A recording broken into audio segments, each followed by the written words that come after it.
Alright. Welcome back to Nick Lenz's Comic Corner, Classic Less Known Classics. This episode number 2608 and Doubleshot number 2502. This is going to be the first of three straight comic corners that I'm going to do, but there's overall going to be five comic corners coming today, along with some Metal Heroes, which I'm hopefully going to finish up that today, and work on a couple anime. First, we're going to start with the last trade to collect issues from the main series of Hulk. We have Incredible Hulk Epic Collection, Volume 24, The Load and Level Sands. That's out of the book. The book itself collects Incredible Hulk 460 to 474, the two annuals that came out in 1998. The one annual where it's the Hulk and Submariner annual, the other is X-Man and Hulk annual 98. Yep. The issue of this book came out in the period of January of 1998. And the final issue, Incredible Hulk 474, which is the final issue of the first volume, and the last time we see Joe Bridges numbering until, the next time we see the restoration of Joe Bridges is not until, 2009. Yeah. Yep, which came out in March of 1999. Now, I'm going to be skipping over issues 460 to 467. The main reason why, discussed this already, is by Peter Davis' book. Now, here's the thing. Despite the fact, yes, I did finish Peter Davis' time on this book, it's not the end of his time on Hulk. Nope, there's still a lot more stuff to discuss for him. He did a lot of stuff for Hulk over the years. So, I'll get my final thoughts here. His first Hulk run was really, really good. Not a bad issue. Had a lot of fun with it. And also the fact that one of the issues of this run was actually one of the first comics I ever read. Incredible Hulk 402, which is the issue where Hulk goes to the jungle and fights the Juggernaut. Yeah, really fun issue. Okay, since we're skipping over the first 8 issues of this book, we're going straight to the annual. First up, 2 straight annuals, and then basically back to the main book for about the last 7 issues. The Hulk annual, Incredible Hulk and Submariner annual 1998. This is set between 2 pages of 467. I think pages 11 and 12. And mostly put, it's the way this book is written, it's the best way to describe this annual, it's basically Hulk guest starring in a Submariner story because they team up, take on Tuma. But it feels like it's written to be a story for Submariner, but I don't think he had a title. I think the only thing he had at this point in time was just Marvel Team Up. Yep, that's all he had because I think his title was canceled at this point in time, so that was the reason for that. And then eventually we have, well, by the way, the writer of this book, Chris Cooper, I did a little research. Apparently this was his last Marvel book he did for 24 years until he did a one-shot about a couple years ago. The 3rd volume one-shot for Crypt of Shadows. Yeah, he did a story in that book. That was related to Darkhold from the Pages of Sin. Yeah, featured a character from that book teamed with Morbius. But it's something of the guy, basically, this was his second last book he ever did. And the first book he ever did for Marvel was the first annual for Namor, which I'll talk about that in the future. But good annual. Next thing to have in the book is X-Man.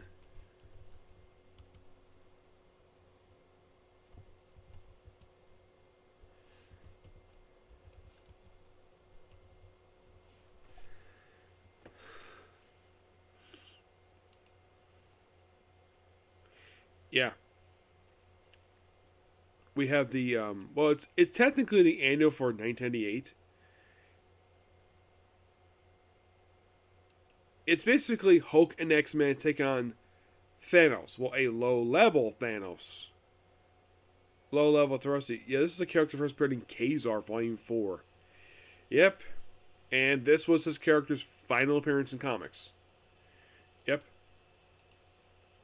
But it seems kind of weird, though. You have Hulk and X-Men Nate Gray, and they team up to take on this low-level Thanos-y. Yeah, this book, unlike in the case of... Oh, it's interesting. Hulk armor based on the Worf and JoJo's Adventures. Interesting. Um, the thing with this annual is, it's like this is like, unlike in the case of the Hulk Submariner, which felt like Hulk guest starring in a Hulk story. This one felt like basically X-Men guest starring in a Hulk story. That's the best way to describe this annual. But the annual itself was written by Terry Kavanaugh, who was the writer of the X-Men book. And I think he wrote pretty much the entire series. I believe he did, from like start to finish. Let's see. For X-Men, let's see. I think he was the original writer of the book. I'm trying to see here about that. No, he wasn't. Who was the original writer for X-Men? It was Jeff Loeb. Yep, Jeff Loeb was the very first one to write this book. Well, yeah, we're not done yet. Oh, no. Next step we have is 468. Yeah. We debut a woman named Catherine Spear, who kind of in a way becomes one of the final characters in the book. She only appears in just these final issues. She never again appears in the book after this. Yeah, she's a doctor, works with the Hulk. And of course, Hulk ends up fighting General Ross. Because, of course, basically, Hulk is also moping too. Yeah, actually, Bruce Banner because what happened with Betty. Yeah, and then it's revealed in later issues that the Gamma Ray kids, he thinks that he caused it. Oh no, it was Abomination. Abomination murdered Betty.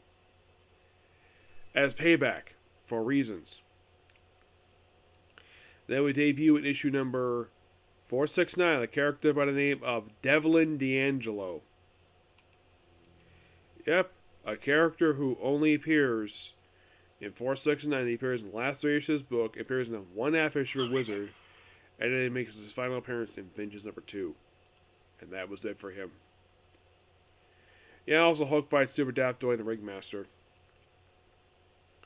Yeah, 470 ends by Circus of Crime, probably as revenge for what happened back in the 60s. 471 fights a murderous clown.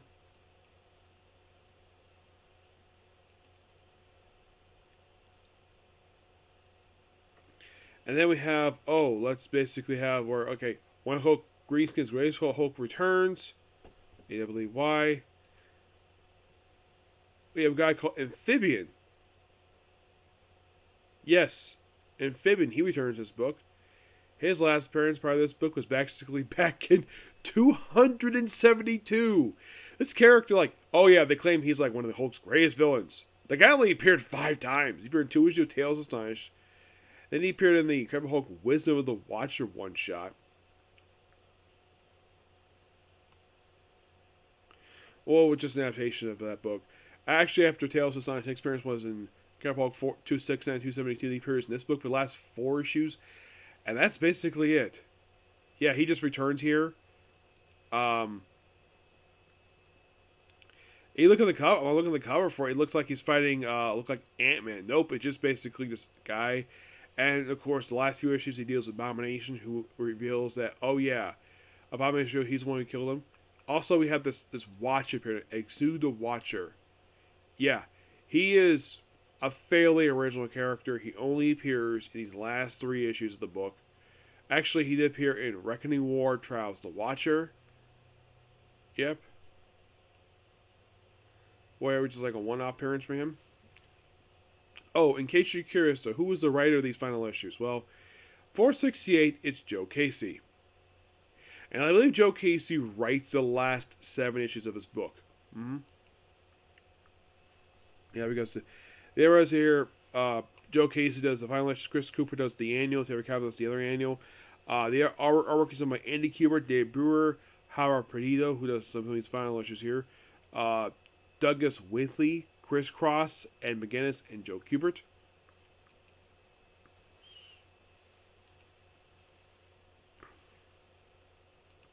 Yeah, and then pretty much basically, the Great Science Arc is kind of in the way the final 4 issues of this book. Yep. Yeah, and the Amphibian, this basically his final issue is his final appearance. He never returns after this. And then basically you have the final issue of the book, where it's just a homage to Incredible Hulk #1. Because, of course, basically they would do that.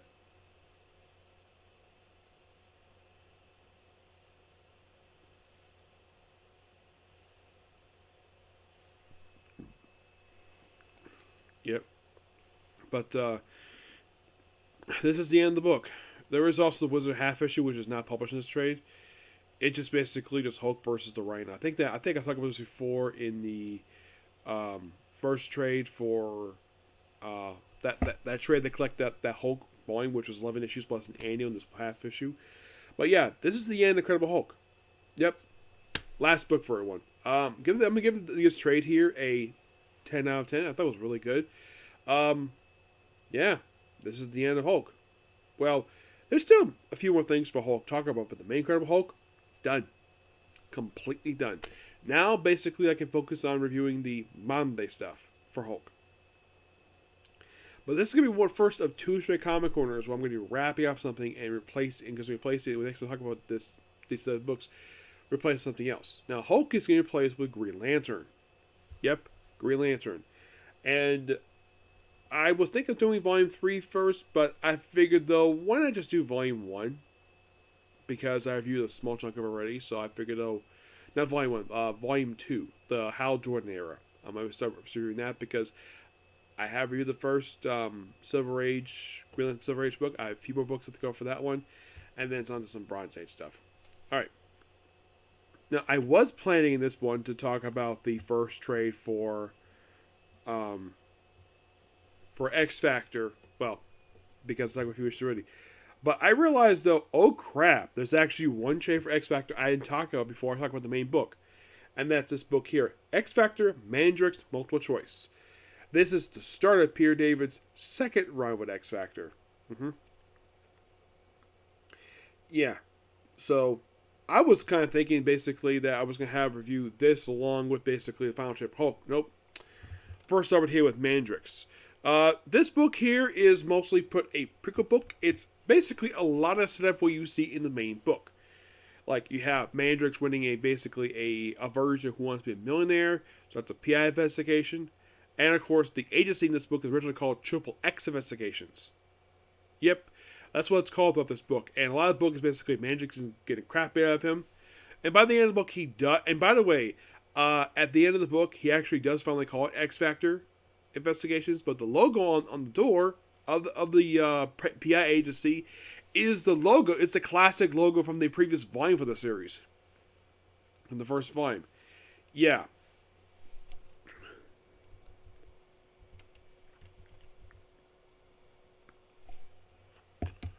Yeah.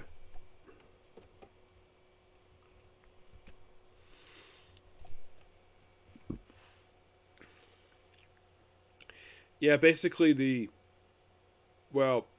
people who actually joined at the start when the group first starts up, the Triple X Investigations, it's basically a strong guy in Wolfsmate. I'm like, not a bad idea. Yeah, and this organization is basically first assembled in this book, and they're basically operating out of Mutant Town. Yep, a place that was later destroyed. Yep, I will get to that. Don't worry about that.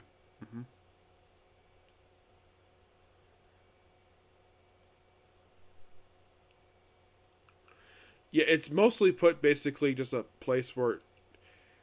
Okay, so if in case you're really curious though, when was the first time Mutant Town actually appeared? Was this book? No. The first time it appeared was actually New X-Men, number 127.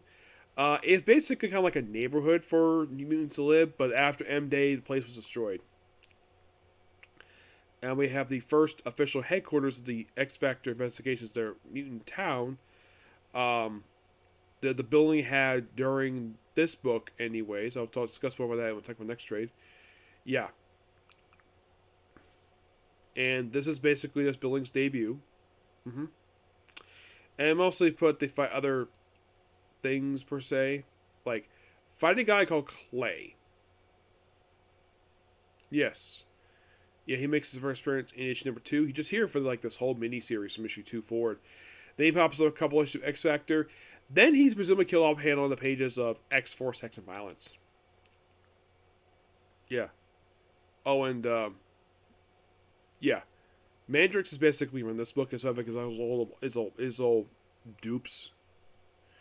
I also like Edward Vance. It's basically like underworld stuff with this thing, and it's definitely like a PI stuff. There's also a guy named Ned Campbell, who actually debuted in issue number 3, gets killed off. He's basically a resident. He gets killed off in issue number 5.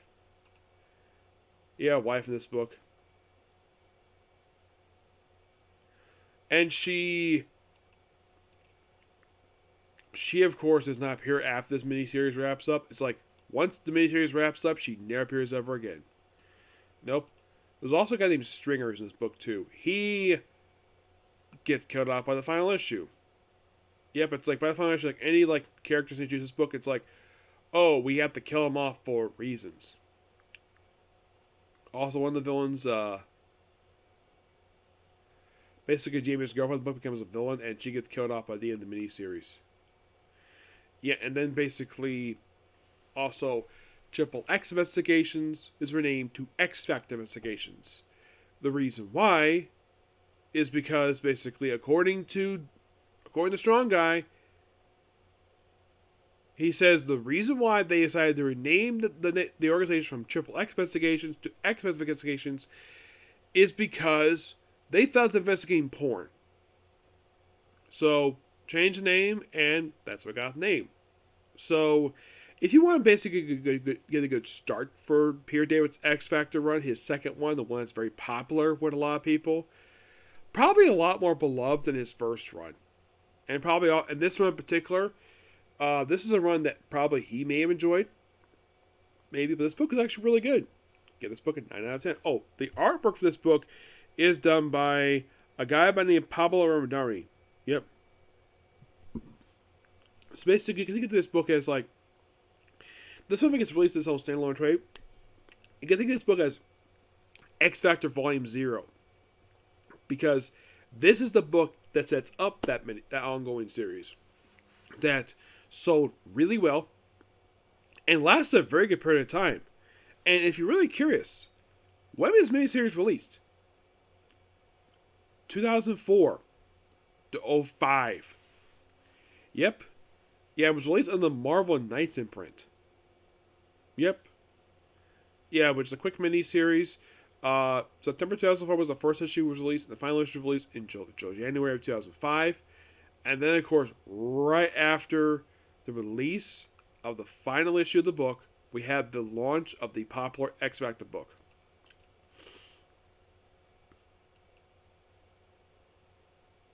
Which dealt with the dissemination stuff related to House of M. Kind of like bad timing. Probably, yes. So, the run itself lasted for 3 years. Lasted from January to December 2005. Wrapped up in the final, basically 50, came out in October 2009. And then basically when they were able to triple its numbering, which remained for quite a while. Like, it was shocking how long this thing lasted for. Like, if you're curious, when was the final issue ever released? The final issue, which was 262, that was not released until September of 2013. So this book managed to last for 8 years. I was already reading comics when this book started. So, I kind of figured, though, great place to start. Yep. So, in the case of the X Factor trades, if you're curious, okay, because I got this one done. So,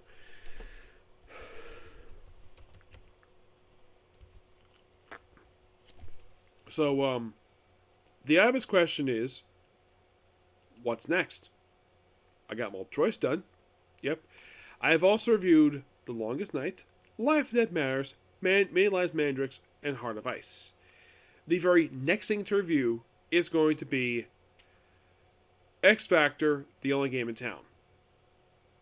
Yep. I have reviewed a couple other trades aside from the opening, 4. I've also reviewed Scar Tissue and Hard Labor. And I've also reviewed the Second Coming issues for X Factor. But that's pretty much it when it comes to that. But I have reviewed all that stuff there. So, Basically, so these trades are the only trades left to go for the entirety of X Factor overall. You have the only game in town that's one, Secret Invasion, Time and a Half, Overtime, The Invisible Was Vanished, Happenings of Vegas, Super Unnatural, They Keep Killing Jim Hendrix, Together Again for the First Time, Road to Redemption, Breaking Points, Short Stories, Hell and Earth War, and the end of X Factor. Roughly about 14 trades. Yep, 14 trades. I'm going to be here for quite a while for this one. Yes. Now, when I finish up this book, what's going to place, because this is the last thing I had to do for X Factor, I don't know yet. Because I haven't thought that far ahead yet, but in the case of Hulk, he's replaced with Green Lantern, starting with Volume 2.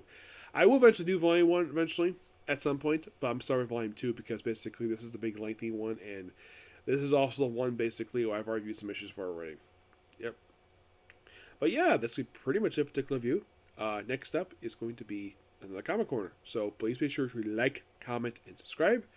Turn on notification YouTube channel. And please do not hit that dislike button. Okay? Next video. Bye.